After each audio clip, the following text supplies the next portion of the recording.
Muito boa noite. Boa noite, pessoal. Boa noite. Sejam todos bem-vindos aqui para um bate-papo aqui no meu perfil.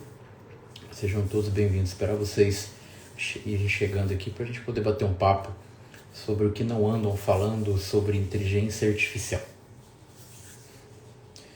Professora Carla, deixa eu já tentar.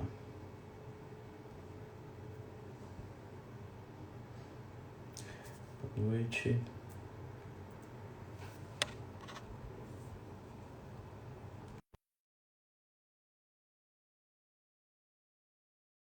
Mário, Ana Cláudia, Rubem, boa noite. Boa noite, Paulo, Carlos. Muito boa noite, professora Carla, tudo jóia? Boa noite, tudo ótimo. O áudio tá bom? Consegue me ouvir bem? Sigo, e você, tá me ouvindo bem também? Beleza, tá perfeito. Bem, boa noite, pessoal. Marcelo, Rafael, Sônia, Július, Daiane, Bárbara, Roberto, vários professores também. Muito obrigado pela presença aqui de vocês. Boa noite, Rubem. Bem, pessoal, só para dar um contexto aqui, já obviamente começar a bater um papo com a professora Carla. Tanto eu quanto a professora Carla, nós gostamos de tecnologia, vocês vão perceber que a professora Carla tem muito mais experiência que eu devido à formação dela. E a gente teve uma conversa na semana passada, e aí surgiu até uma oportunidade de nós conversarmos sobre alguns pontos em que a gente entendeu que precisa ser discutido e levantado na comunidade científica, tá? Porque basicamente, quando a gente começa a falar de inteligência artificial, vamos colocar alguns pontos aqui iniciais que podem de fato conseguir organizar.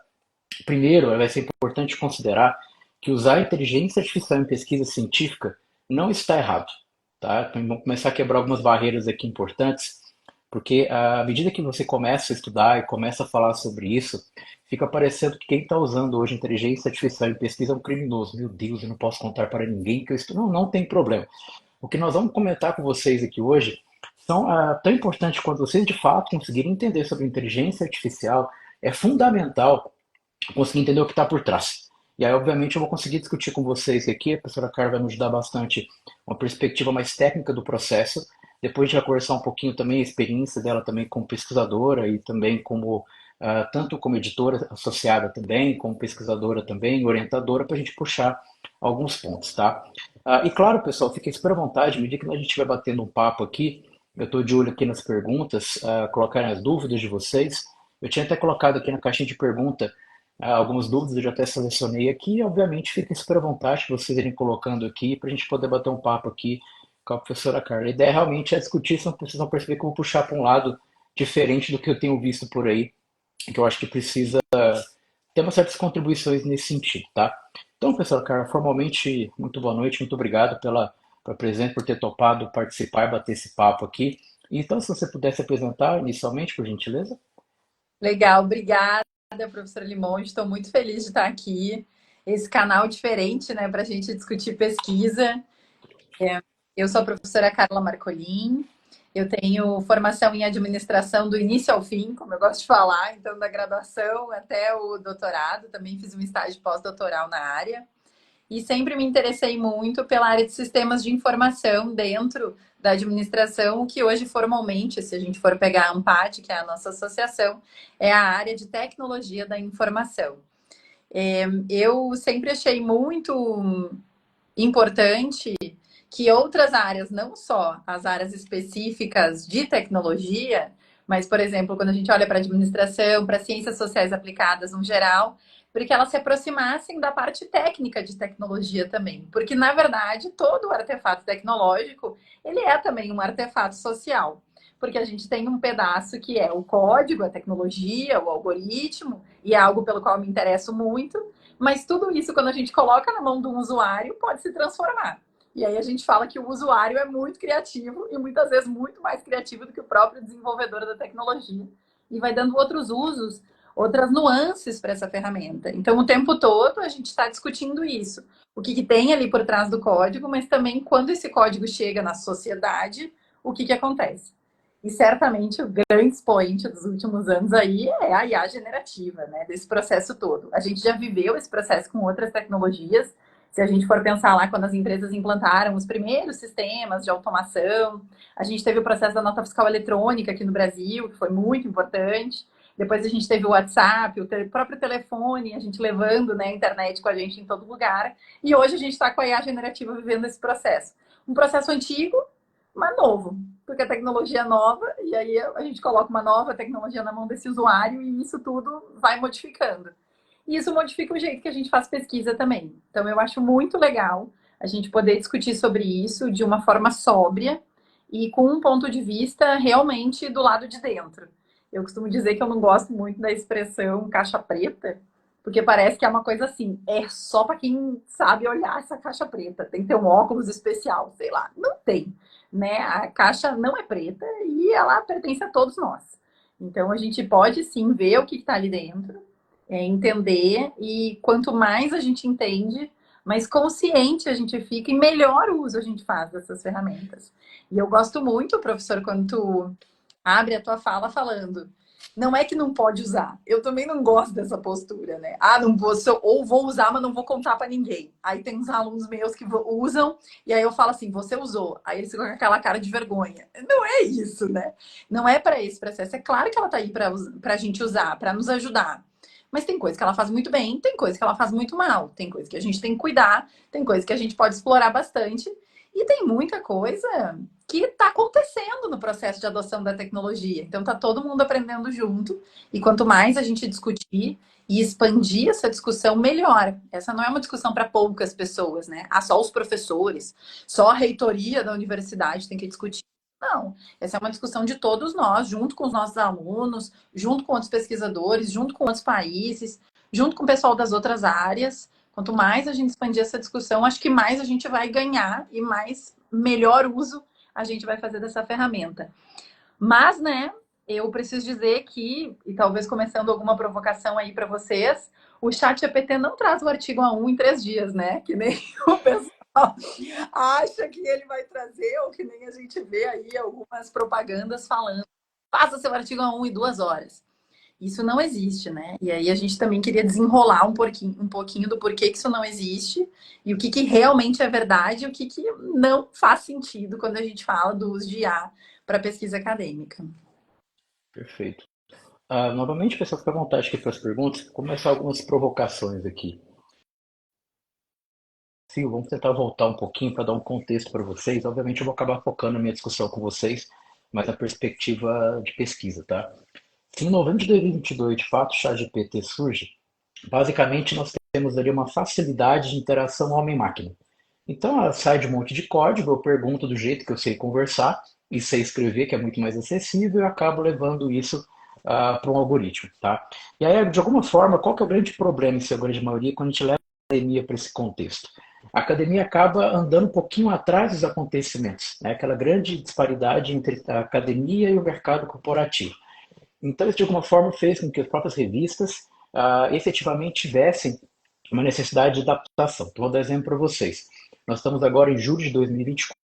As principais revistas ou editoras mundiais já começam de fato a ter diretrizes, só que, por mais que grande parte das editoras tenha uma diretriz sobre o uso, grande parte do pessoal está dizendo assim, ó, você pode melhorar o seu trabalho, ponto.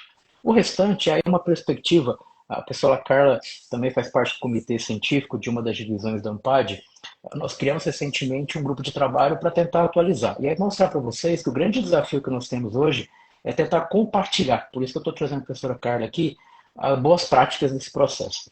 De maneira geral, conversando, tendo a oportunidade de falar sobre AI em diferentes contextos e, obviamente, até mesmo fora da minha área de atuação, também de administração da graduação até o doutorado, e aí fui sempre curioso com a parte quantitativa do processo. E aí você acaba entrando na tecnologia porque ela abraça isso com um pouco mais de facilidade. Tomado bastante atenção, e aí o primeiro ponto, Carla, que eu queria comentar contigo é o seguinte. Assim como você falou do WhatsApp, que efetivamente fez uma grande mudança na nossa expectativa enquanto usuário, eu acho que o primeiro passo que eu acho que as pessoas não estão dizendo sobre o uso de inteligência artificial em pesquisa é uma necessidade de reaprendermos a aprender metodologia científica com o uso de IA. Por quê? Nós, enquanto professores, nós não aprendemos a fazer pesquisa com o uso de IA. O que me preocupa muito? O meu algoritmo aqui do Instagram, do YouTube, acaba obviamente mapeando grande parte do que tem saído. A professora Fernanda Cussel, por exemplo, Pesquisa na Prática, tem feito um trabalho brilhante, porque ela está discutindo, ao meu ver, algo que é fundamental. Aprenda a fazer pesquisa, depois você entra com o ferramental. Só que, hoje, como editor-chefe de revista, o que eu começo a perceber? Quando você vê que a estrutura entre um problema de pesquisa não fecha com a teoria, que não fecha com o resultado, você fala, o pessoal não parou para pensar. É quando a professora Carla faz a provocação, que é muito importante, quando eu vejo uma série de perfis, uma série de discussões, e pensando na ponta, né, como editor-chefe, só para contextualizar, quando bate o artigo, eu vou dizer se ele vai seguir ou não no processo. E aí eu tenho que pensar, poxa, qual que é a contribuição que eu vou trazer?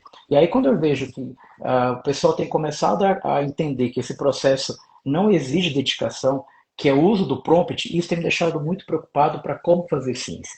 E aí, trazendo a bola aqui, a professora Carla, compartilhar com vocês uma frase que eu estava ouvindo no podcast do professor Miguel Nicoleles, que é um dos principais neurocientistas do mundo, e foi uma coisa que é muito importante. A professora Carla diz, olha, com o uso, e aí como você traz, por exemplo, a perspectiva da inteligência artificial generativa, nós, enquanto pesquisadores, independente do nível de carreira que você está começando, ou você já tem um pouco mais de experiência em pesquisa, o pessoal está começando a ficar mais preocupado com qual ferramenta usar do que com a contribuição teórica, a contribuição do trabalho. Eu acho que esse é um dos primeiros pontos que eu gostaria que a gente abordasse. Excelente. Eu gosto muito, sempre vou para as diretrizes da CAPES e do CNPq, que tem nos incentivado muito a pesquisas de impacto. Talvez essa seja uma palavra que segue sendo importante aí para nós. Bom, afinal de contas, eu vou contribuir com o quê? Em que área eu estou atuando? E às vezes desconectar isso um pouco da hipertecnologia. Eu tenho a sensação que a gente pode estudar tecnologia, pode estudar sistema, pode estudar mercado, e não necessariamente isso envolve o processo ou a ferramenta tecnologia. Tem muita coisa interessante para estudar e está no offline, né? Ou está na interação do online com o offline. Então, não depender tanto, às vezes, desse elemento tecnológico ou de um elemento de impacto e inovação, achar que isso é sempre mediado pela tecnologia ou que isso sempre, o fim, é um aplicativo, né? Ou é alguma coisa assim. Não é. E uma coisa muito importante, eu gosto muito da fala que tu coloca, professor Limonge, essa é uma mesma pergunta, uma mesma proposta que a gente vê desde os nossos orientadores, com os orientadores deles, com os orientadores deles, com o pessoal que já nem está mais entre nós, mas escreveu o livro de metodologia científica, que é o processo de qual é o seu problema de pesquisa, como você transforma isso num objetivo de pesquisa e qual a sua contribuição. Acho que essa tríade não muda por conta da tecnologia, né? O fazer a pesquisa, o saber fazer a pesquisa continua passando por isso. O que a ferramenta vai nos proporcionar? Ela vai nos proporcionar uma facilidade em alguns momentos, ou até mesmo outras possibilidades. E aí talvez o pessoal se confunde um pouco. Porque vamos pensar, antes a gente não tinha como fazer uma análise em massa de um grande volume de textos, por exemplo. Não tinha ferramenta para isso, não tinha tecnologia acessível para isso. A pessoa ia ter que escrever o próprio código, ia ter que fazer 2 doutorados, né? Um doutorado para fazer a ferramenta e um doutorado para fazer a análise dos dados. E hoje a gente tem ferramenta para fazer isso. Então, significa que não necessariamente eu preciso fazer 10 entrevistas e aí eu vou analisar na mão. Eu posso fazer 85 entrevistas, transcrever com as ferramentas e aí usar isso, ter um maior volume de dados, ter mais representatividade, quem sabe até ter a população inteira se eu tiver acesso. E isso são novas possibilidades. Mas nada disso vai mudar a tríade, qual é o seu problema, dentro desse problema, qual é o seu objetivo, e considerando o objetivo, qual é a sua contribuição lá no final, independente do volume ou da forma. Mas é claro que essas novas portas, novas janelas que a tecnologia nos traz, abre outras possibilidades. Mas talvez a gente, reforçando esses elementos, seja importante para atentar o pessoal para começar por aí. Porque no momento em que a gente tem ou pretende ter uma determinada contribuição, ou consegue desenhar aí qual é o objetivo e a contribuição que a gente quer dar, bom, aí é o momento da gente falar na ferramenta, né? E não antes, antes da gente ter esse cenário um pouco melhor montado. E, claro, como eu vou fazer para montar esse cenário? É uma coisa que tu falas também, né, Limonge, que eu gosto muito. Como tu vai fazer para montar esse cenário? Eu posso usar ferramentas para montar esse cenário. Mas, assim, no fim do dia, usar a ferramenta A, B ou C, se eu não tenho uma boa base de fazer essa ligação se as coisas não estão fazendo sentido em relação à literatura, e se eu não leio o meu campo, não vai ter Elicit, SciSpace, Rabbit, não vai ter ferramenta que vai me transformar em um conhecedor do dia para a noite. E aí, talvez, uma coisa que não falam muito é que parece que a ferramenta é para o iniciante. E eu discordo muito disso. Eu acho que a ferramenta ajuda mais quanto mais especialista a pessoa for. Então, na verdade, para o iniciante, às vezes o bom não é ir direto e mergulhar na né? Tô entrando, começando meu mestrado, começando meu doutorado, começando a querer entender sobre o processo de pesquisa. Dois passinhos para trás. Ah, mas eu tô perdendo tempo, mas eu tenho que publicar, mas eu tenho que mandar. Você não está perdendo tempo, você está ganhando base, uma base muito importante e que vai acelerar o seu uso da ferramenta. Essa é a base que vai fazer a diferença. Porque eu, quando eu olho para o meu campo, e a gente até conversava sobre isso, né, Limonge? Quando eu olho para o meu campo, eu entro em qualquer ferramenta de IA generativa, eu facilmente sei o que faz sentido e o que não faz sentido. O que a IA generativa tá me ajudando, tá me agregando ou não tá. Mas eu tenho nos anos, não precisamos falar, nos anos aí de experiência, né? De leitura, de processo, de estudo, como outras pessoas têm nas suas áreas. Agora, se eu fosse a Carla que estivesse lá começando o mestrado, sem ter toda a noção do que eu tenho hoje, usar as ferramentas, eu ia me confundir. Eu não ia ter uma noção, eu não ia ter certeza. Então, isso é um ponto importante e que poucas pessoas falam. E é claro, né? Por que vão falar isso? Porque isso não vende ferramenta, né? Ah, vender ferramenta. O especialista sabe, né? Mas a ferramenta ajuda mais o especialista. E eu acho isso, já te devolvo a palavra, e eu Uhum. acho que isso é uma coisa muito boa. Porque no momento que o especialista, ele é o que é mais beneficiado pela ferramenta de IA generativa, significa que ele é o ideal, a porta ideal para fazer a ponte para o iniciante. Então a gente tem uma grande oportunidade hoje na mão, como professora.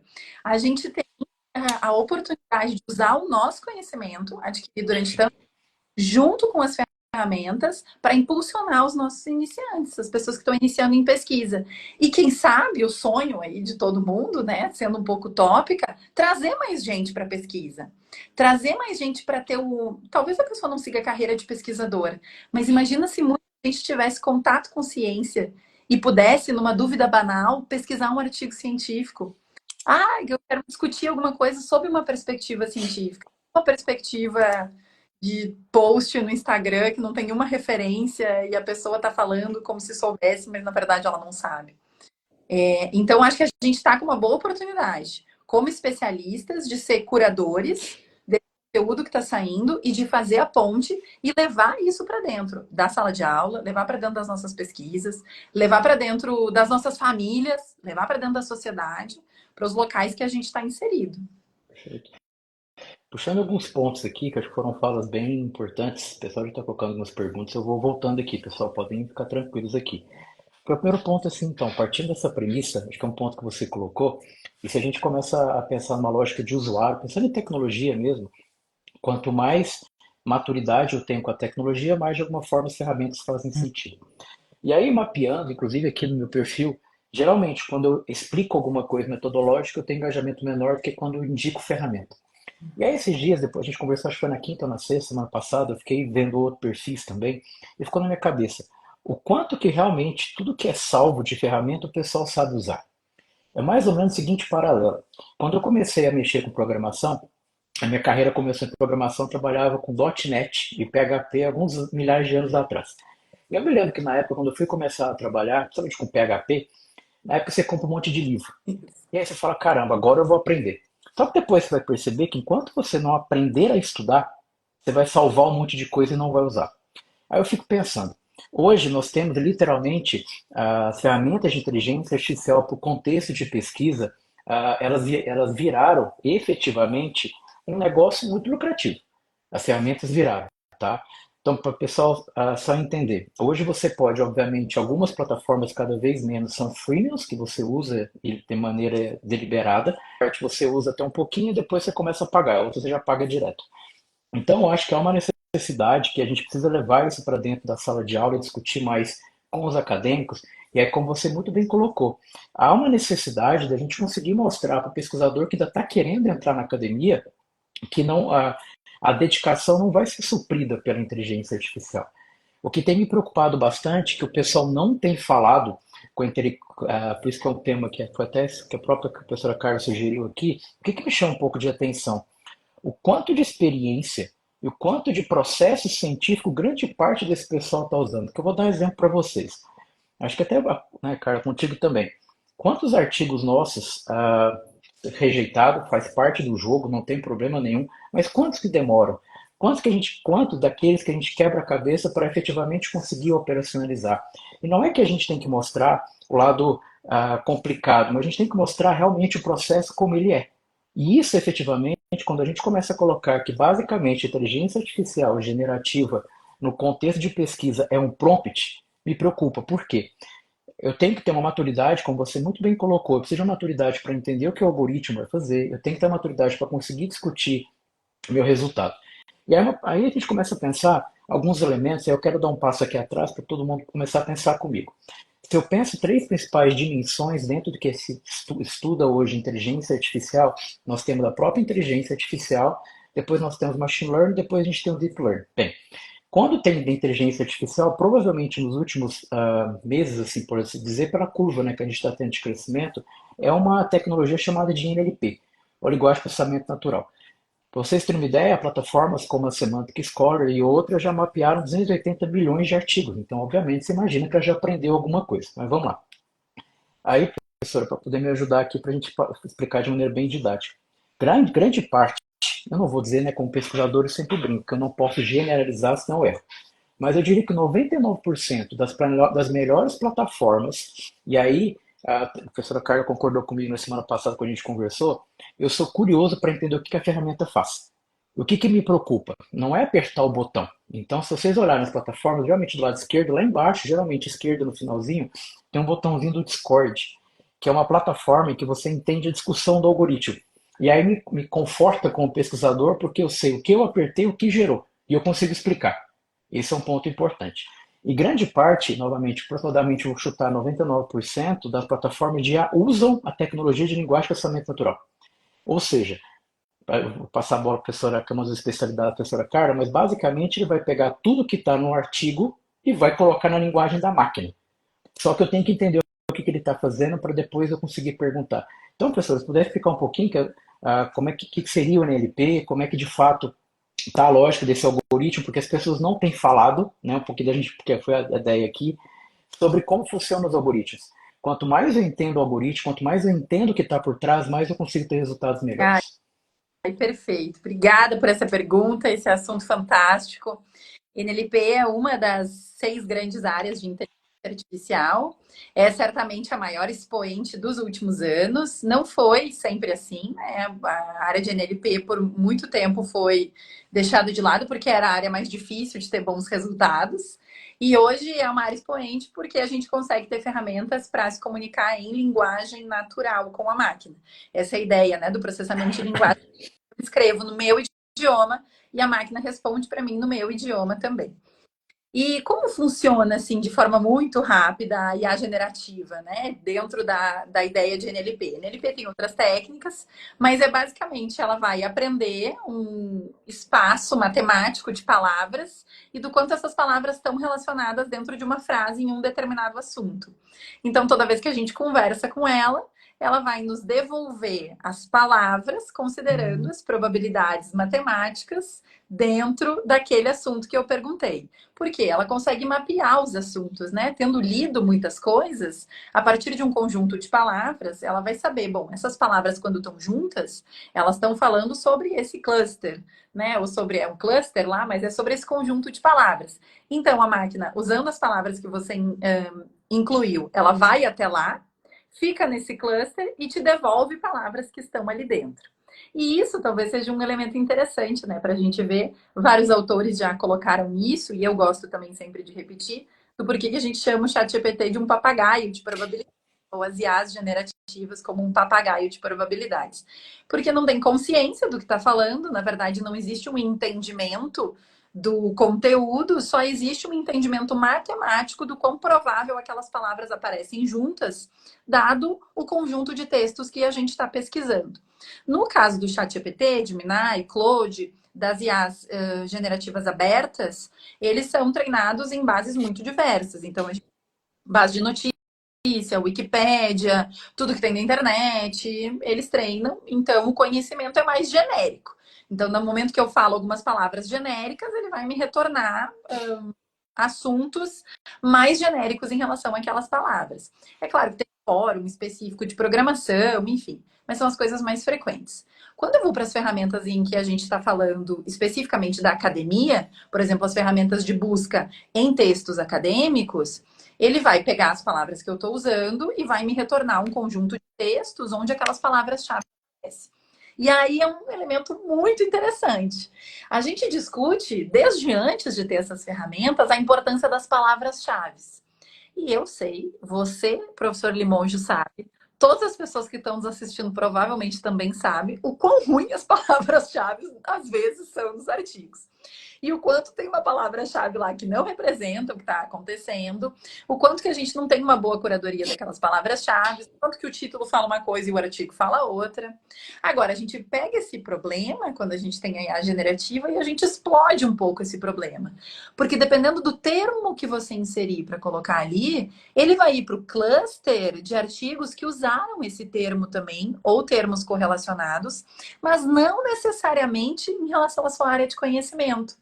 Então, quantas vezes a gente já não teve problema quando a gente trabalha com ferramenta de busca em usar uma sigla e descobrir que essa sigla na administração é uma coisa e lá na área da saúde é outra coisa? As ferramentas de IA generativa também vão passar por isso. Até a gente ir conseguindo fazer uma curadoria melhor das palavras que a gente tem para poder indicar melhor para a máquina o caminho que a gente quer que ela faça.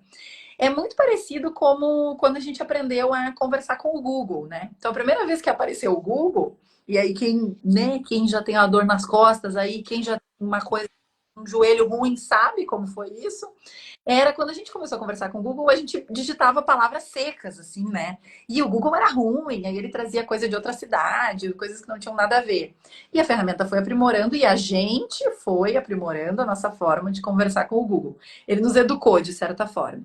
A gente passa por isso com as IAs generativas, né? A gente vai precisar aí entender esse conjunto de palavras. O que que não vai mudar muito nesse processo e por que que é importante a gente entender? Quando a gente sabe que, dependendo da sensibilidade que tem, que dependendo do termo, ele vai para um determinado cluster, se eu vejo que isso está errado e eu não tenho a capacidade de tirar ele desse cluster e reiniciar a minha busca aí do ponto de vista matemático, né? Porque a gente está faz uma operação matemática de otimização, na verdade é minimização de erro, mas enfim, né? Acho que esse detalhe tão importante, né, tão técnico não importa. Mas quando a gente vai fazer essa minimização de erro, a gente tem que entender como eu tiro ele desse cluster que ele me levou e coloco ele em outro lugar. Eu não sei como funciona esse processo delicado de que, dependendo da palavra que eu ponho, inclusive a ordem das palavras que eu ponho, porque a ordem também influencia. Qual preposição eu uso ou não? Se eu vou usar um ponto de interrogação, se eu vou usar uma interjeição, se eu vou colocar de forma mais seca, dependendo se eu aceito ou não a correção dele da pergunta. Porque não necessariamente a pergunta que ele vai me indicar é o que eu quero. Ele vai me indicar uma pergunta onde ele tem mais facilidade matemática. É isso. Por que que, e talvez isso seja um ponto interessante, né? Por que que quando eu escrevo lá uma pergunta nas ferramentas de busca de artigo, baseadas em LLM, ele me sugere outras, de outras estruturas? Porque aquela resposta da pergunta dele vai ser mais rápida dele te dar. Porque aquela busca, ele já tem semi-mapeado. Ele fala, não, você está falando um negócio aqui, não sei, vou me atrever aqui a falar da tua área, Limonge. Fatores de consumo após o chat GPT. Aí você escreve isso lá. Aí às vezes ele escreve quais são as oportunidades e os desafios para consumidores pós-chat GPT. Ele vai incrementar a sua pergunta, mas esse incremento de pergunta é muito para facilitar a vida da ferramenta. Não é para facilitar a sua vida. Vamos colocar isso aqui. Porque a pergunta pronta vai levar ele para um cluster mais rápido matematicamente, vai te puxar um conjunto de artigos que é mais condensado, provavelmente menor conjunto que faz mais sentido ali dentro. E do ponto de vista probabilístico, é um resultado mais acurado. Do ponto de vista matemático, mais acurado. Do ponto de vista de conteúdo, só você, humano especialista, pode julgar. E aí a gente volta para a importância de ter a base que tu falava tanto antes. Se eu tenho uma base, se eu sei o que eu quero, essa ferramenta vai me ajudar muito, inclusive vai me ajudar a descartar essa pergunta que ela está falando. Porque falar fatores de consumidores, ou sei lá, fatores de consumo, e falar oportunidades e melhorias para consumidores são assuntos diferentes. Não significa que eu estou falando a mesma coisa. Então, às vezes eu vou para o lado da pergunta da máquina e eu posso me perder um pouquinho. E isso pode dificultar a vida de quem está começando. Agora, se Exato. que aquelas palavras vão levar para um determinado lugar, esse é o lugar que eu quero. Por que esse é o lugar que eu quero? Porque eu já li artigos nessa área. E eu sei que na minha área são essas palavras que são utilizadas para falar sobre isso. É essa teoria que está sendo tratada. É sobre isso que eu quero pesquisar. Aí eu consigo indicar melhor. Se eu fujo e ele me coloca em outro cluster, é muito provável que aí eu entre num buraco e provavelmente isso pode me confundir, pode me trazer artigos. São artigos ruins, né? Mas são artigos que não conversam com a minha área, são periódicos que não estão na minha área. É um conjunto de artigos para os quais eu vou ter mais dificuldade de falar, ou posso descobrir outras coisas também. É claro que tem um benefício, né? Mas já que a gente está aqui para falar do que não falam, falar essa parte também, né? E não é essa facilidade toda. Eu tenho que ter bastante atenção ao utilizar. Perfeito. E aí a gente começa a entrar, até foi nos comentários anteriores, toda vez que eu vou dar uma palestra, eu gosto de tentar atualizar, levar alguma coisa mais recente.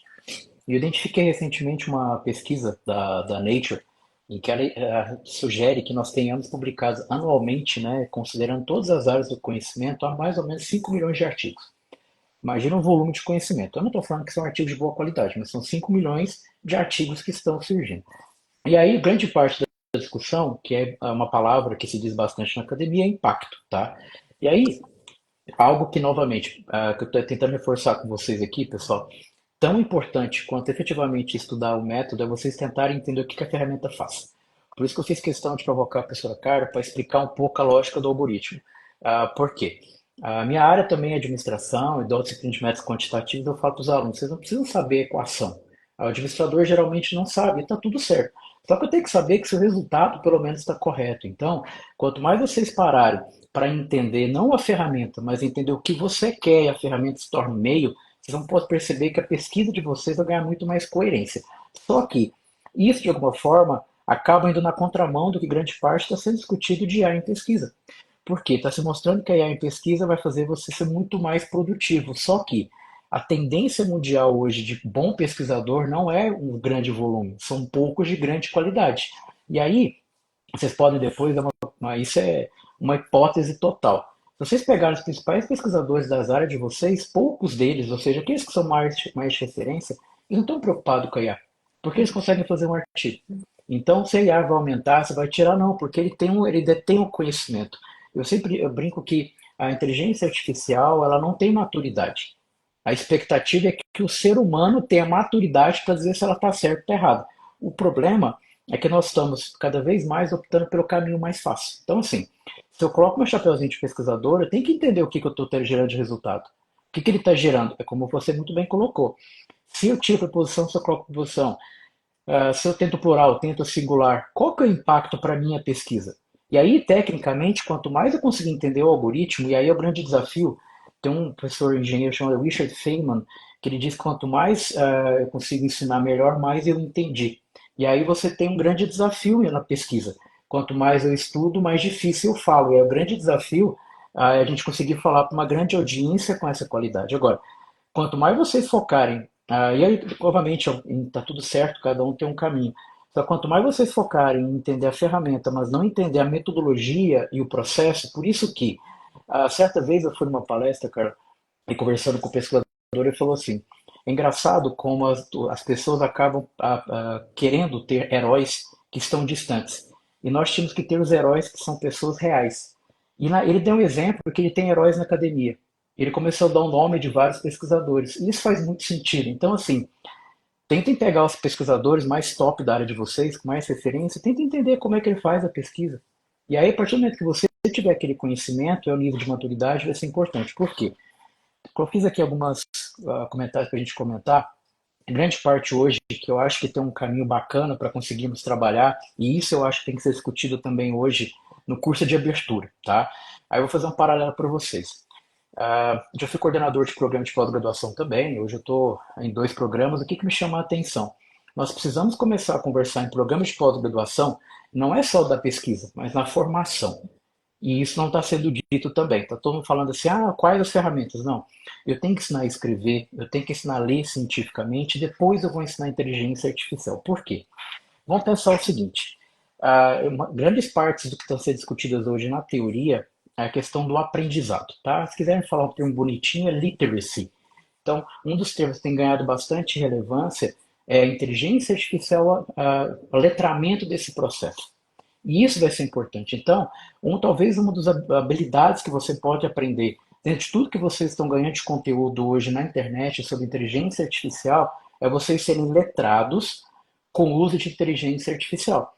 Se vocês entendem sobre NLP, se vocês entendem, olha, como a professora falou, de cluster, você entende probabilidade, eu vou te fazer uma pergunta que vai puxar isso. Quando alguém te pergunta assim, professora, o chat GPT pode fazer um plágio? Se você entende como é que é o modelo e se você entende probabilidade, como é que seria a resposta, pessoal, que a gente pode ajudar o pessoal? Que as pessoas não explicam isso, só fala que não, mas tem um porquê não. Perfeito. Então, o ChatGPT não vai fazer um plágio, né? Porque o que que é um plágio? Mais ou menos sofisticado, uma reescrita e uma cópia de alguma coisa. O ChatGPT sendo uma. E as outras também, né? A gente fala do ChatGPT, mas não vamos esquecer que todas rodam em cima da mesma ideia, na mesma lógica. Ele vai sempre fazer uma conta de probabilidades e uma conta de probabilidades com um determinado nível de erro. Isso é bem curioso, porque a ideia do erro foi colocada no chat GPT para ele ficar mais humano. Porque a gente não fala as coisas sempre do mesmo jeito, né? A gente fala as mesmas coisas, mas de formas diferentes. Então, o elemento humano aí é o elemento do erro, e a gente pode discutir um pouco disso. Mas então, sendo um conjunto de probabilidades com um determinado parâmetro de erro, ele vai te responder sempre frases diferentes, coisas diferentes, palavras diferentes. E o elemento do significado, ele já não tem, né? O elemento do conteúdo, do conhecimento.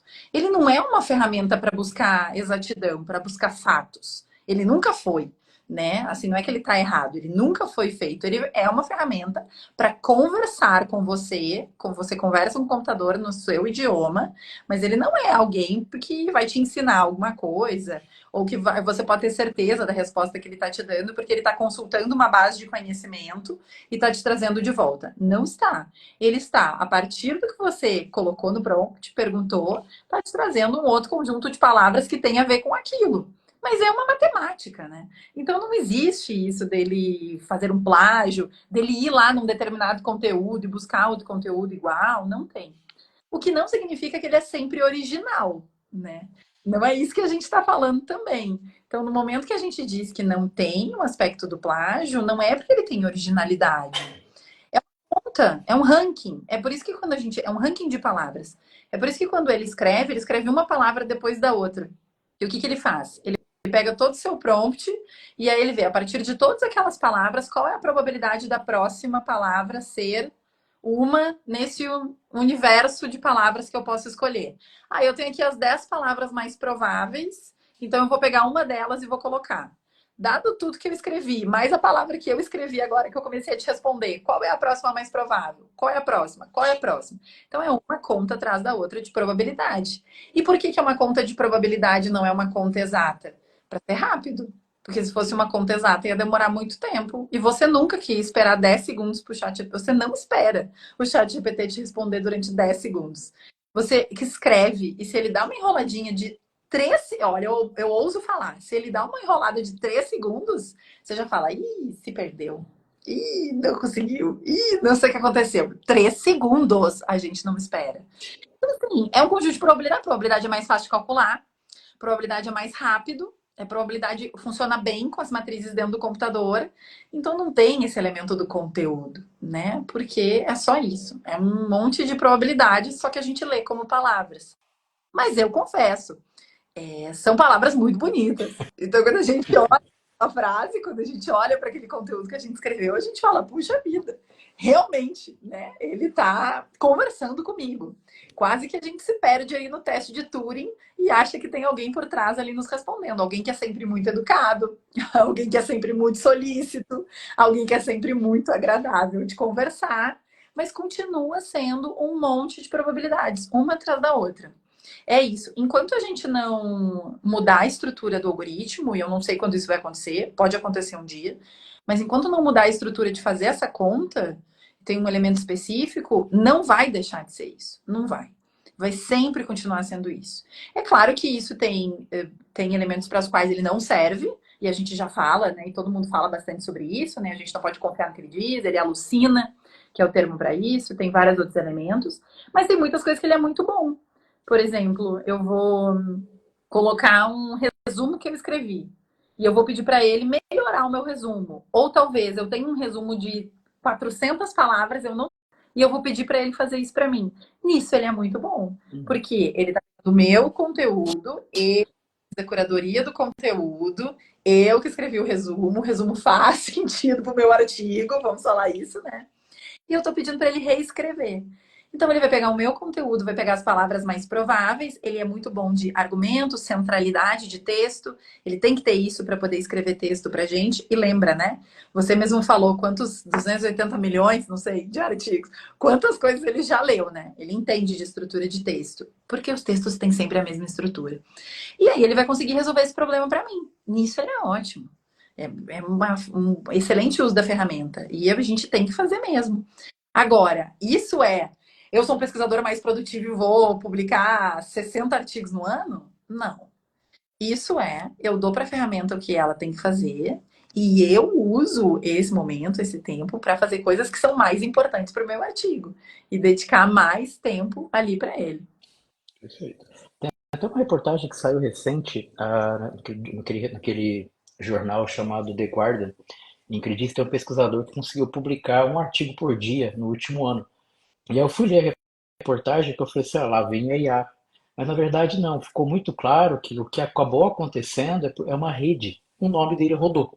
Ai, Então, aí faz total sentido, porque ele não vai conseguir gerar tanto conteúdo. Por quê? Grande parte hoje da bronca, aí pegando o que a professora está mencionando, que é muito importante, grande parte da discussão que está se querendo, porque o plágio não vai acontecer, acho que está muito bem explicado, mas vamos pensar um pouco a perspectiva editorial do processo. O que, de alguma forma, os editores estão preocupados hoje é a qualidade do seu texto. E o mais importante, a ética. Uma brincadeira triste que eu faço, cara, talvez vai concordar comigo, é que há boatos que as pessoas mentem. E esse é o grande problema da pesquisa. Ou seja, a pessoa está mandando um determinado artigo, por exemplo, e ela não vai falar que usou IA. Aí está o problema. O problema não é você dizer assim, poxa, como a professora colocou, eu tinha 250 palavras e reduzi com 200 IA. Beleza, isso não é problema. O que está faltando, muito a meu ver, e isso até certo ponto pensando em camadas, falta de fato ter isso nas diretrizes da revista, falta isso estar dentro das diretrizes dos programas de pós-graduação, inclusive das disciplinas. Por quê? Está todo mundo usando. É melhor todo mundo agora já saber o que pode e não pode, a gente consegue organizar mais esse processo. Então, a preocupação, vamos dizer, mais editorial hoje, nessa perspectiva de pesquisa, não é o plágio. A preocupação que está se discutindo, mas aí tem uns probleminhas que a gente pode comentar também, que é a seguinte: qual é o percentual do uso de IA no seu texto? Então, eu escrevi o meu texto, peço para a IA melhorar. Se eu rodo algum algoritmo para identificar o quanto que efetivamente a IA efetivamente melhorou o meu texto, eu vou sair de 100% humano e vou cair para 15, 20%. Aí que está o ponto de discussão. É uma provocação também, cara. Por que será que a gente tem, e as pessoas não explicam muito por isso, por que que nem o próprio chat GPT consegue identificar se o texto é dele ou não? Só para a gente discutir o algoritmo. ótimo, excelente. É, porque eles até tentam, né? Tem algumas ferramentas, mas as ferramentas ainda erram muito, né? Tudo tem essa relação com a estrutura matemática de um texto. Talvez cabe a gente conversar aqui um pouco do porquê que isso funciona, né? Quando eu comecei a estudar, eu sempre fui muito intrigada em entender como é que texto vira número, né? E para mim não fazia sentido muito quando eu comecei. Porque Texto vira número para o computador, né? Assim, o computador não consome texto. Aquele texto vira uma matriz numérica. O computador não entende isso. É tudo uma transposição ali da ferramenta, mas é sempre uma matriz de números, não é uma matriz de palavras. Bom, como é que essas palavras vão virar um número? Esses números viram palavras de volta. O fato aqui, a gente sabe, por alguns estudos que datam de 1860, 1880, nós estamos falando de uma estrutura muito, muito antiga. Mas a gente sabe que existe uma estrutura que a gente vai chamar de latente, porque ela não é vista, mas existe uma estrutura em todos os textos, em tudo que a gente escreve. A linguagem, apesar de parecer algo muito natural, humano, ela não é caótica. Ela tem uma estrutura bem delimitada. E tendo estrutura delimitada, ela pode ser mapeada matematicamente. E o que acontece? Quando a gente tem um texto que é escrito por um humano ou é escrito por uma IA, especialmente um texto acadêmico, que é aqui a nossa preocupação, né? A preocupação do plágio, a preocupação do percentual. Esse texto ele tem sempre mais ou menos a mesma estrutura, com um mesmo conjunto de palavras. Então, é muito difícil a gente entender se aquele texto que foi escrito originalmente, ele saiu de uma cabeça de um humano, letrado em ciência, que escreveu aquilo de forma original, ou se foi uma IA, a partir da leitura dos textos, que fez aquela escrita. Justamente por esse elemento probabilístico de geração de texto. Isso não era assim antes, tá? A gente já tinha ferramentas que geravam texto. Na verdade, a gente tem ferramenta que gera texto desde o Simon lá. Desde o seminário de Dartmouth, quando apareceu aí a primeira vez a palavra inteligência artificial. Estamos falando dos anos 50. A gente já tinha ferramenta que gerava texto. Mas essa ferramenta era muito ruim. Assim, não tinha computador para processar o algoritmo. Então, o computador que tinha, ele era ruim de processamento. A matemática é dos anos 80. Né? Vamos lembrar isso, que a matemática que a gente está usando aqui é dos anos 80. Mas agora que a gente tem computador, o computador explode isso, consegue calcular as probabilidades, ele faz isso de uma forma muito eficiente. Ele é muito bom para fazer isso. Então, é muito difícil a gente entender o quanto. Tem muita gente que fala, né? Puxa, botei meu texto no detector de plágio e falou que foi uma IA que escreveu, mas fui eu que escrevi tudo aquilo, né? É tudo uma questão de forma. O mesmo não acontece quando a gente olha para textos que a gente às vezes não está tão familiarizado, ou a gente não trabalha tanto, com textos criativos, né? Com textos de outra natureza, com textos com tipos de escrita, tipos de literatura. O mesmo não acontece. Então, ali tem coisas que a gente consegue aprender, a máquina reproduz, tem coisas que a máquina não faz, porque ela não tem volume o suficiente para aprender ou para reproduzir. Quem já leu Saramago? Não sei. O Saramago, ele escreve de um jeito muito específico. A IA consegue reproduzir? Consegue, mas ela vai ter que aprender e estudar 85 textos do Saramago. Talvez não tenha 85 textos dele, né, para estudar, e aí vai ser difícil dela reproduzir. Artigo científico vai ter. A gente tem esses milhares e milhões. Então, nessa ideia dela reproduzir sempre tudo como uma estrutura de probabilidade e ela ter volume para treinar, que é uma coisa que ela tem em texto científico, ela consegue reproduzir textos muito parecidos com os nossos, às vezes até idênticos, sem ser plágio. São textos não são originais, porque são um conjunto de palavras buscadas, aprendidas com o passado, mas também não são repetições idênticas das coisas. É essa matriz probabilística aí. É sempre ele, né? O papagaio de probabilidades. É sempre ele que está por trás aí, nos ajudando, mas às vezes também nos atrapalhando. Perfeito. Para puxar também mais um ponto, a ODS colocou aqui que ele quer saber o significado da palavra GPT, para poder entrar aqui no outro ponto. O GPT basicamente o pré-treinamento gerado, basicamente. Aí tem um algoritmo por trás que transforma. Então, o GPT é isso. Para eu entrar no outro ponto. Uma das preocupações que o pessoal acaba colocando bastante, cara, é pensar o seguinte: poxa, eu acabei de escrever meu artigo. E aí, se eu pedir para o ChatGPT ler o meu artigo, eu vou perder o ineditismo? Ou o ChatGPT vai se apropriar do meu conhecimento? E aí, novamente, o pessoal fala sim ou não. E aí, novamente, o que não estão se falando? Tem que entender o algoritmo por trás. Vamos lá. Com a tua experiência aí, o ChatGPT, quando você coloca o seu artigo, o ChatGPT vai conseguir aprender com o artigo da professora Carla?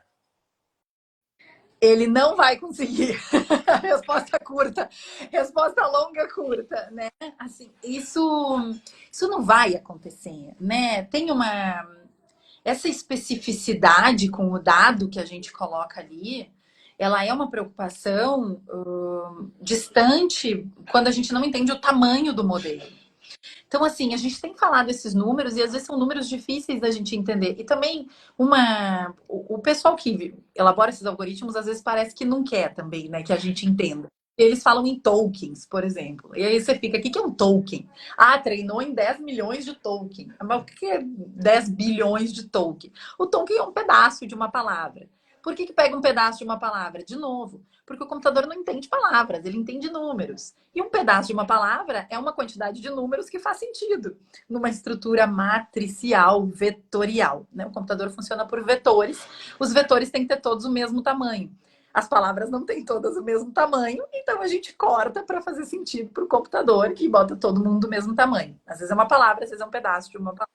E isso é feito num volume para a máquina poder aprender. Gente, a máquina é muito, desculpa a palavra, ela é muito estúpida. Ela tem muita dificuldade de aprendizado, muita dificuldade.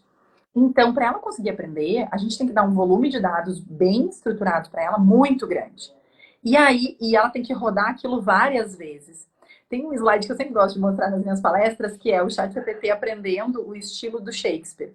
Aí a gente vê a primeira vez que ele roda, ele escreve uma coisa, não é nem em inglês, é uma linguagem sem sentido, letras que não formam palavras, e aí ele rodando na mais de milésima vez, aí ele conseguindo repetir o texto do Shakespeare. Então ela tem que ter um volume muito grande, muitos dados, e rodar muitas vezes, e muitos milhões de dólares. Vamos colocar esse ponto aí também. Muitos milhões de dólares consumidos, muita curadoria humana, é um esforço imenso para montar um modelo igual ao ChatGPT. E aí você pega o seu artigo e coloca ali dentro, não é que o seu artigo não vai entrar na base, ele está por 100% protegido, não é isso. Seu artigo, tudo que você coloca ali dentro, e vamos lembrar essa frase, várias devem conhecer. Se você não paga pelo produto, você é o produto. Então, se você não está pagando, você está inserindo seus dados lá, você está, de certa forma, cedendo para que aqueles dados sejam utilizados. Mas de que forma eles vão ser utilizados? Eles vão ser utilizados muito na sua experiência de prompt. Ah, por quê? Porque são os assuntos que você conversa com aquela IA. Quanto mais você conversar com ela, o seu perfil, mais ela vai indo te direcionando para aquele cluster que são os seus interesses. Por quê? Porque ela vai te responder coisas melhores e mais rapidamente. Porque ela já te conhece. E a ideia é sempre rapidez aqui, tá? É sempre performance. Performance é sempre mais importante que acurácia para todos esses modelos. Se ela te responde mais rápido, é bom que ela aprenda com o que tu coloca ali dentro. Porque daí ela sabe as palavras, o grupo de palavras, o conjunto de assuntos, onde ela te coloca nesse mundo inteiro que ela aprendeu da internet, em que lugar que ela vai te colocar para poder te responder mais rápido. Não que tu pesquise só um assunto, mas isso vai ajudar ela a fazer o processo de otimização. E vai ajudar, de novo, vai ajudar ela em primeiro lugar, a ferramenta. Você é secundário dessa ajuda. Primariamente, é uma ajuda para a ferramenta ser mais rápida. Mas é claro que ao fazer isso, ela pega um pouco dos seus dados e coloca na sua base para ajudar outros usuários sobre o assunto. Mas não é que ela vai copiar o que você escreveu e colar como resposta de prompt para outro usuário. Isso não faz sentido do ponto de vista do modelo. Assim, para isso acontecer, ia ter que ser um esforço de modelagem e um esforço financeiro que não vale o retorno que a empresa vai ter, sabe? Para ela fazer isso especificamente, pegar um elemento e colocar lá. Então, assim, é claro que esse dado vai ser usado, é claro que se é uma coisa sigilosa, você não deve colocar num LLM, se é extremamente sigiloso, se é um dado confidencial, se é um segredo industrial, porque além isso vai ser usado para treinar um modelo, e isso também pode vazar, né? Assim, as ferramentas não estão livres de invasão. Essa semana a gente teve, né, o problema aí, semana passada a gente teve um problema com o Windows em vários lugares do mundo, o aeroporto fechando, porque caiu um sistema, não foi nem invasão, né? Caiu um sistema, deu um problema. Essas coisas acontecem, pode haver uma invasão, pode haver uma queda, pode haver um data breach, né? Então pode acontecer alguma coisa assim. E se você colocar as coisas lá, os seus dados também estão sujeitos. Agora, os seus dados estão sujeitos lá tanto quanto eles estão há muito tempo. Há quanto tempo você usa e-mail hospedado no Google. Você acha que os seus e-mails ninguém olha para nada? Claro que olha.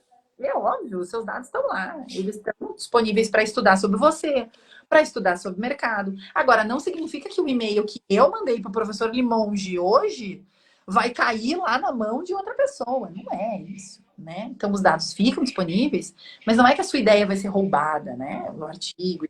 É muito mais fácil a sua ideia ser roubada se você comentar sobre isso na rede social. Se você, sabe, falar isso numa palestra, se você botar isso na mão aí no mundo de uma forma diferente do que simplesmente se você escrever lá dentro, né? Então, quanto a isso, a gente pode ficar tranquilo. Novamente, não é que não usa, mas às vezes não usa desse jeito aí meio catastrófico, né? Que o pessoal acha. Eu vou escrever lá e ele vai roubar a minha ideia. A OpenAI vai escrever um artigo com a minha grande ideia que eu tive. Não, calma, gente, isso não vai acontecer. Por enquanto, não. Bem, excelente. Deixa eu passar algumas perguntinhas aqui então. O Alisson tinha perguntado se a gente podia falar alguma coisa relacionada então à segurança dos dados dos usuários, a parte ética que a gente acabou tangenciando agora. A professora Elaine, se ela pode criar um texto com IA construída por ela e usar no artigo, aí entra no que a gente acabou de colocar. Grande parte hoje das recomendações editoriais é que você crie o seu texto primeiro, você escreva, e depois você aprimore com a IA. E, obviamente, faça essa menção no documento, tá? Então, por exemplo, você pode mandar uma carta ao editor e falar que você usou, você faz um documento. Tem um compartilhando. Geralmente, algumas revistas têm que mandar um negócio chamado de credit rules. Papel, então, a Carla escreveu, idealizou e rodou. Aí você vai lá e completa, ó. A IA ajudou a melhorar. Nesse ponto, pessoal, a grande preocupação é a transparência. Quanto mais nós ficarmos com medo de falar como está usando, ninguém vai aprender e as diretrizes vão fingir que estão sendo feitas. A gente tem que deixar o jogo na mesa, é um momento importante de criar cultura. E aí, tem um usuário chamado JTF, cara, tem três perguntinhas aqui para a gente poder ir conversando. Quais os riscos do uso de IA na pesquisa científica, na sua opinião? Os riscos do uso de IA na pesquisa científica é não fazer pesquisa, botar pesquisa na mão da IA, terceirizar. E isso até que você disse que a professora Elaine falou, né? Perguntou, eu acho que cabe também um comentário. Quem já usou bastante ferramentas deve perceber que o texto é muito plástico. Nossa, o texto da IA, ele é plástico, ele é sem vida, ele é sempre igual. Eu consigo ver muito quando é um texto que foi muito gerado pela IA, não que foi melhorado, mas um texto que foi assim, você deu 2 tópicos e pediu para ela escrever 3 parágrafos. Você deu 2 frases e pediu para ela escrever 3 parágrafos. Gente, o texto não fica bom. Deixa eu falar como editora. A gente olha aquilo, a gente lê, a gente fala, que coisa sem graça, sabe? Isso aí não vai colar, não vai render. E outros editores com quem eu já conversei também têm um pouco dessa opinião. E a minha preocupação muito grande em relação à IA é esse uso do iniciante, um uso não supervisionado, ou seja, quer esconder do seu orientador que está fazendo, quer esconder do processo editorial que está fazendo, e aí acaba não usando bem. E terceirizar processo de argumentação e de pesquisa para a IA. Me dá uma ideia de pesquisa.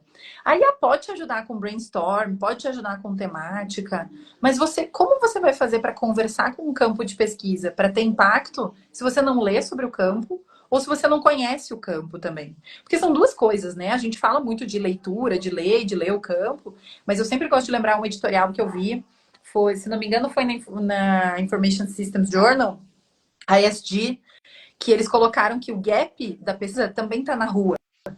O gap da pesquisa não está só dentro dos artigos. O gap da pesquisa está na organização pública que está enfrentando um problema, está nas mudanças climáticas que a gente tem que resolver. O gap da pesquisa está dentro de uma empresa que está com uma dificuldade, uma pequena empresa. Então, ali também é gap. Se você não entende desse campo que você quer trabalhar, e se você não tem o conjunto de pessoas para conversar, você vai terceirizar tudo para IA? Assim, e vai botar o seu nome e fazer? E isso é um ponto que me preocupa. Me preocupa as pessoas que acham que isso é fazer pesquisa. Não me preocupa que isso vá para frente, porque eu acho que não vai. Porque eu acho que facilmente vai bater em algum lugar, vai bater num orientador, vai bater num editor, vai bater numa banca, e sempre alguém vai falar, olha, isso daqui que você fez não tá rolando, tem problemas estruturais aqui. Então não me preocupa o fato disso ir para a rua. Pelo menos aqui na Academia Brasileira de Administração, nas universidades que a gente conhece, nos programas que a gente conhece, tem muita gente séria trabalhando. O que me preocupa é a pessoa querer entrar na academia com essa perspectiva, ou querer achar que isso é fazer pesquisa, né? Essa terceirização. Muito bom. Ele está perguntando quais serviços brasileiros já estão aceitando publicação com uso de IA. Na verdade, não tem como não aceitar, porque está todo mundo usando. O grande problema é, como a gente está conversando, que é essa declaração. Até como eu brinquei com vocês, que infelizmente as pessoas mentem, todo mundo está mandando, todo mundo está melhorando o texto. E aí tem. Se até então eu tinha que pagar para alguém fazer a tradução do meu texto, a melhoria, eu faço isso com a plataforma de IA, é um ganho para todos os lados. Então, o que vale a pena, usuário JF aqui, vale a pena verificar como que as revistas pedem para você dizer que você usou IA. Esse é o ponto mais importante. O Marcelo tinha feito uma pergunta aqui, Carla, olha, se o uso da IA generativa tende a aumentar a velocidade do desenvolvimento de pesquisas, aumentando o volume de trabalho e submissões. Aí a pergunta para a gente é: vamos ter espaços para tudo isso em termos de publicações? Qual que é a sua visão? Eu acho que o mercado editorial vai mudar muito. Assim, ele já vinha mudando, na verdade, para uma proposta de uma pesquisa. Eu vou te dar um exemplo um pouco esdrúxulo, talvez, mas assim, vou rodar uma regressão e aí achei um R quadrado de 0,70 e aí terminei meu artigo. E eu sempre me lembro da uma editora-chefe de uma das revistas que eu sou editora assistente, e ela fala: eu não quero saber quanto deu o R quadrado. Eu quero saber a história depois disso. O que acontece depois que o meu R quadrado foi 0,70? O que isso significa? O que isso impacta? O que isso muda? Então, a minha discussão começa no resultado do modelo, não termina no resultado do modelo. Perfeito. Isso é algo que já vinha acontecendo. Quando a gente aumenta o volume de pesquisas, a gente aumenta os elementos para pesquisar, eu acho que a gente vai acabar acontecendo uma peneira nos bons periódicos, uma peneira dos artigos que realmente conseguem discutir o elemento do impacto, o elemento da contribuição. As pesquisas que muitas vezes são mais longitudinais ou mais comparativas, levam mais tempo para ser feitas por vezes, né? A gente tem umas pesquisas que demoram anos para fazer. Mas essas pesquisas, elas vão ser muito densas, sólidas e vão ter espaço nas revistas boas. É claro que tem periódico predatório, é claro que tem revista ruim, isso aí já tinha, vai continuar tendo, talvez vai aumentar de volume. Mas os bons fóruns, eu acho que eles vão se aprimorar em relação ao movimento que já vinha acontecendo, que é o movimento do impacto, é o movimento da contribuição.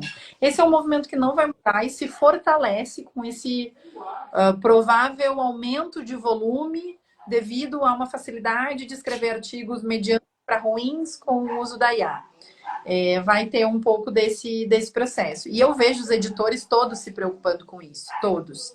Todos os fóruns editoriais que eu tô, inclusive das revistas fora do Brasil, a preocupação é muito essa, né? Como é que a gente mantém a relevância, como é que a gente mantém o elemento da citação, que é uma coisa importante para o artigo, se a gente publica essas pesquisas com esse texto da IA plástico, que é um igual ao outro, sabe? É um texto que você olha e você fala, nossa, mas aqui é mais do mesmo. Eu me lembro quando eu estava na escola ainda, não estava na escola, estava na faculdade, alguém descobriu um gerador de lero-lero na internet. E aí sempre ia alguém lá para escrever um trabalho da faculdade, usava o tal do gerador de lero-lero. Olha, não é muito diferente, entendeu? O gerador de lero-lero. Esse tipo de texto que a gente está falando. Então, naturalmente, isso vai perder espaço. Eu acho que isso é um processo. Agora, assim, importante, né? Eu gosto que o Marcelo faz sempre provocações muito interessantes.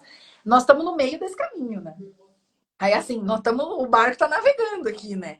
Então, esse processo vai surgir, se surgir uma ferramenta muito diferente, se a gente migrar para um formato computacional diferente, talvez a gente tenha que refazer essa discussão toda. Não invalida o que a gente está falando, mas é um processo, né? Então, a gente vai tateando, à medida que as coisas vão acontecendo, a gente vai fazendo novas estruturas. E isso que tu fala muito, né, Limonge, da gente ser transparente sempre. Não tenham medo de falar para a editora que vocês usaram IA. Não tenham. Fala, bota lá. Se você usou corretamente, não tem problema.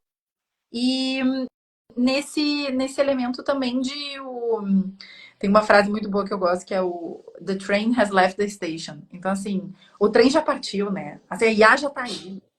Não vou usar. Todo mundo tá usando. As pessoas vão usar, vai fazer parte. Quanto mais a gente usar escondido, pior é. A gente tem que abrir mesmo e falar que usou, e falar o jeito que usa, e testar. E às vezes a gente vai usar errado. E aí vamos bater a cabeça na parede, vamos voltar. Mas o quanto mais a gente discutir e tentar ter essas diretrizes de bom uso, melhor, mais fácil para todo mundo, né? A gente está num processo aqui, todo mundo aprendendo junto. Perfeito. A Suzy tinha feito comentário, né, dizendo que, infelizmente, tem muita gente na internet propagando a ferramenta como fim, como meio. Como a gente comentou, concordo 100%. O que eu tenho dito sempre, a IA tem que ser meio e não fim. Por mais que ela seja sedutora, que vai fazer o nosso trabalho, mas não é bem assim, não. Ah, G. Freitas, se a academia vê com bons olhos o uso do chat GPT para melhorar o texto. A gente, como estava mencionando já, né, cara, assim, não tem problema, como a gente está falando, para tirar de alguma forma ou eliminar, né, essa plasticidade que você muito bem colocou, se você pegar o que você escreveu, ele vai tentar replicar naquele mesmo perfil. Aí de alguma forma já melhora, né? Ver o que mais. Aí o Marcelo também tem uma segunda pergunta. Qual que é o potencial do uso de ferramentas de IA no processo de avaliação dos artigos submetidos? Qual que é a sua Ah, esse opinião? nós temos que fazer uma outra live, né, para falar dos avaliadores aí, né? Porque assim como a gente tem maus escritores, a gente tem maus avaliadores também, né? Então, os problemas estão nas duas pontas aí do processo. Eu acho que só fazendo um curto comentário aqui, Uhum. talvez cabe a gente estender essa discussão. Tem o elemento da polidez do texto. Eu vejo muitos revisores usando para polir o texto. Então, eles fazem um texto um pouco mais bruto, assim, de pontos importantes, e às vezes não tão educado, vamos falar a verdade, né? E aí o chat GPT deixa aquilo um pouco mais polido. Mas, assim, algumas vezes, e isso já aconteceu comigo, aconteceu uma vez comigo, eu achei o fim do mundo. Eu recebi dois pareceres muito parecidos. Então, eu tenho quase certeza que os revisores colocaram o meu artigo e pediram para a IA fazer a análise. E isso daí não dá, gente, para fazer. Não dá. Assim, ó, vai fazer? Vai fazer. Vai dar para ver? Vai dar para ver. Primeiro, pelo estilo de escrita, segundo, pelo ponto que eles colocaram.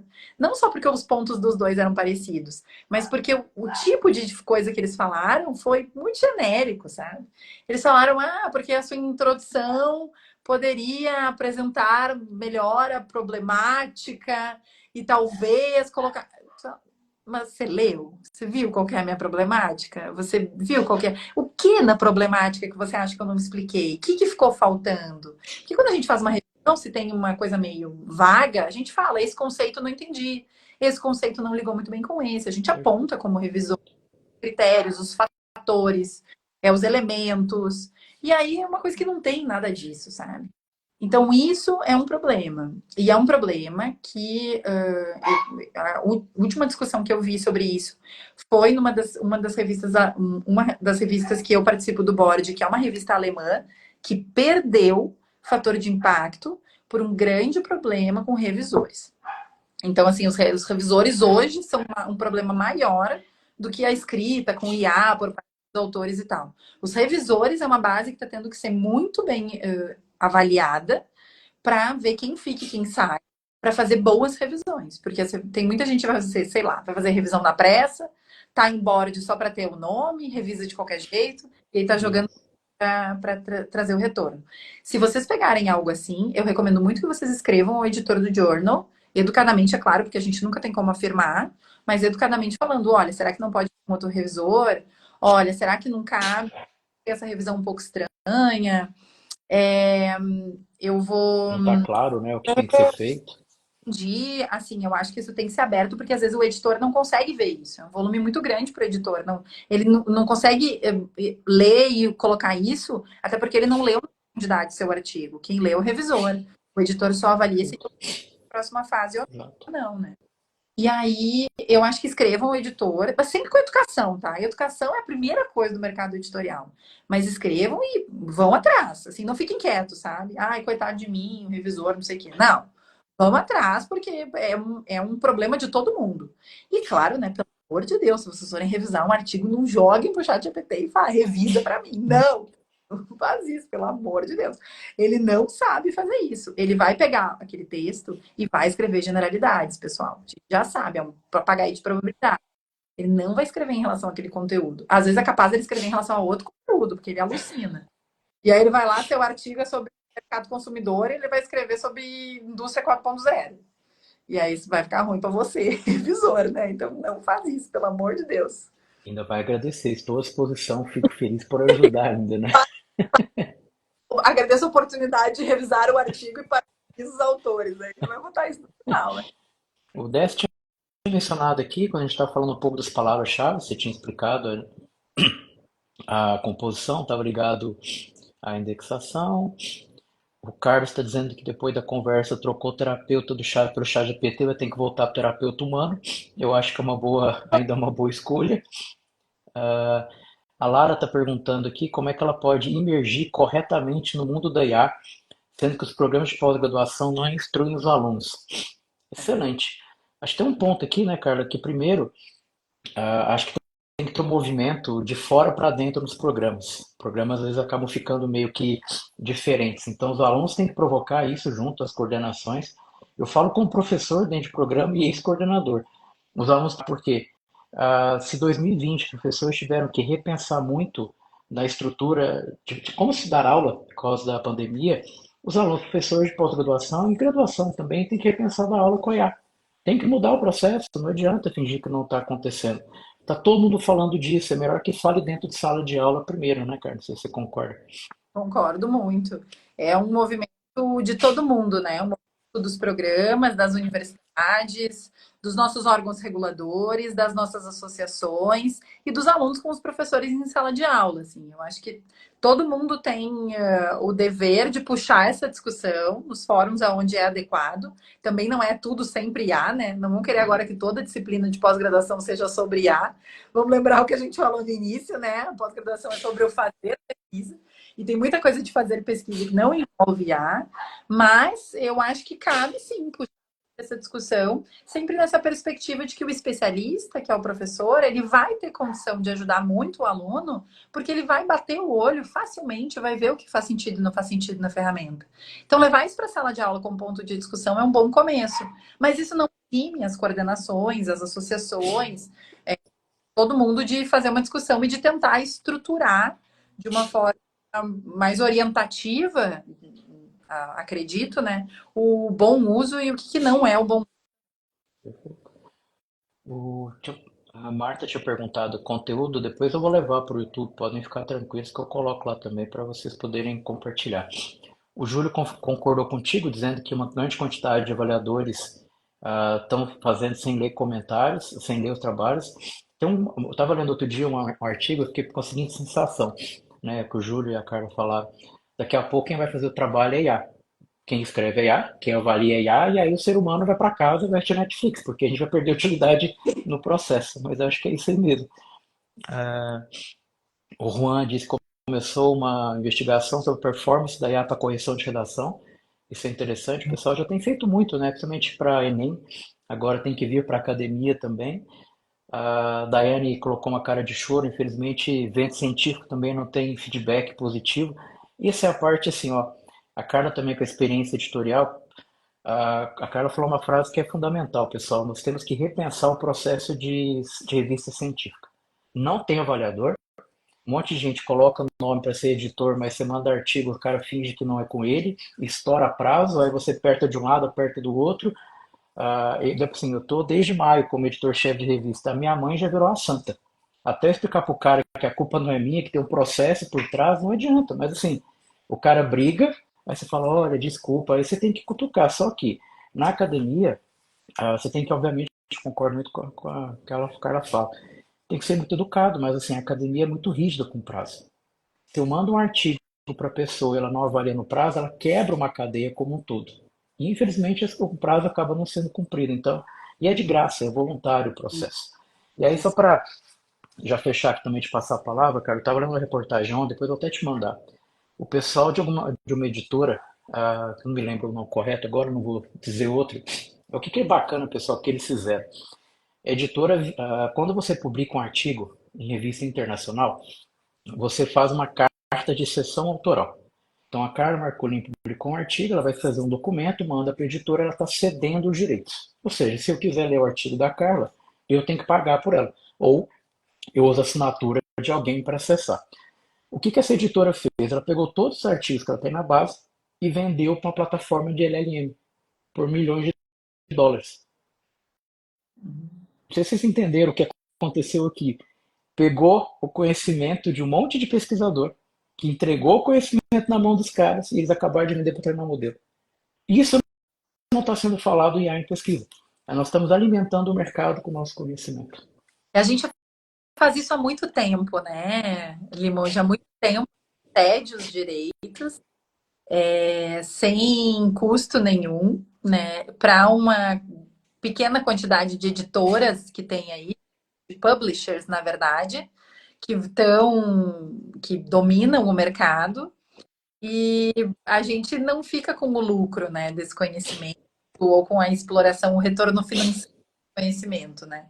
Ainda que a gente fique com um retorno, sim, do fazer ciência, né, dos índices, indicadores e etc. do que a gente produz.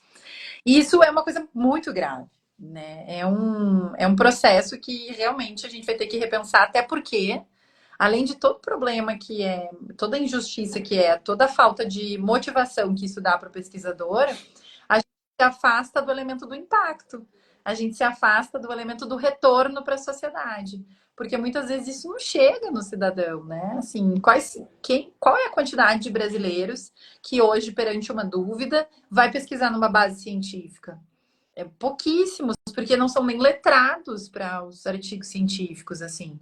E aí a gente vai se afastando da sociedade. Então a gente precisa repensar, não só por esse elemento perigoso que é, e que a gente faz isso desde a da academia, desde o início da academia, que é essa sessão de direitos gratuitos, então a gente publica lá, sei lá, você publicou no Jornal Bom, Limonge aí que volta e meia tá publicando no Jornal Top. Você publica no Jornal Top lá, legal, fica feliz, e o artigo é dele, não é seu mais. Inclusive, se você quiser mandar para alguém o seu próprio artigo, você tem que pedir para a revista, porque não é seu, mas é da revista. Louco, é muito louco isso. É muito esquisito, não cola, assim. E isso ainda afasta o conhecimento que você produziu das pessoas. Então a gente tem que repensar também formas de produção de conhecimento e formas de valorizar, porque aí também, né, por que o pesquisador faz isso? Porque é isso que conta ponto para ele. Como a gente valoriza a pesquisa científica de algum jeito que também retorne para a sociedade. E a gente tem uma manutenção saudável do sistema, né? Realmente, a IA generativa vai. Isso acontece muito com as tecnologias disruptivas, né? Elas expõem feridas que já existiam e aceleram processos. Não é nada novo, não foi a IA generativa que fez o processo. Isso já era um sistema que estava posto, mas agora ela vai sacudir isso e vai fazer a gente rediscutir e, quem sabe, né, por sorte, melhorar muito das falhas que a gente tem no sistema. Exato. O Júlio perguntou aqui também, para a gente ir fechando, que lá na PPGA de Administração da FURB, em Blumenau, estão focando em pesquisa aplicada, em que os pesquisadores estão no campo interferindo no contexto social. Aqui acaba sendo muito ligado aos objetivos do programa, né? O pessoal fala que acaba sendo aplicado à sociedade, mas até a medição dos manuais da área é meio complicado. Mas a própria Ampad, né, Júlio, como você falou que o PPG, até na Ampad agora vai ter, né, cara, os produtos tecnológicos, né, que é uma forma de trazer um pouco isso, né? Isso mesmo. De valorizar, de trocar. Pode ser um caminho. A professora Ana está dando parabéns aqui pela iniciativa e tem trazido essa discussão aqui também para a graduação. Acho que é fundamental, já é fazer na base o processo. Bem, cara, então, muitíssimo obrigado aí pelo teu tempo. Agradecer a todo mundo que ficou com a gente aqui. São quase 1h20 de bate-papo. Muito obrigado. Eu sempre digo que talvez dos itens mais importantes que nós temos, e nós temos que ser cada vez mais crítico, é o tempo, né? Usar o tempo das pessoas, acho que é sempre importante. Então, muito obrigado a vocês que ficaram com a gente. Fiquem à disposição. A professora Carla vai passar também os contatos dela para poder acionar uma baita pesquisadora. Se você puder pedir dicas para ela também. E, obviamente, quando eu puder ajudar vocês, tem os meus contatos. Se fizer sentido esse tipo de bate-papo aqui também, até mesmo voltar, professora Carla, a gente poder bater, manda mensagem. Gostou? Para a gente tentar abordar outro contato. Eu, particularmente, aprendo bastante nessa troca. A academia acaba ajudando esse processo. Tá? Então, muito obrigado aí pelo tempo de cada um. E, Carla, muitíssimo obrigado por ter topado aqui o bate-papo. Obrigado pela tua participação. Gente, obrigada, adorei. Acho que é uma forma muito leve e gostosa da gente falar de temáticas difíceis e complicadas. Estou super à disposição também para o que eu puder ajudar vocês, para a gente poder trocar conhecimento, no que eu puder aprender com vocês também. Vou aproveitar aqui para dar o site do laboratório, lia2.com.br. Quem quiser saber um pouco mais do que a gente está fazendo específico em relação à IA, é só acessar lá o LIA, é o laboratório que eu coordeno hoje. E lá a gente tem sempre esses dois eixos, né? Discutir a parte técnica, mas discutir os impactos sociais também do que a gente está falando aqui, tudo em relação à tecnologia. Um prazerzão, adorei.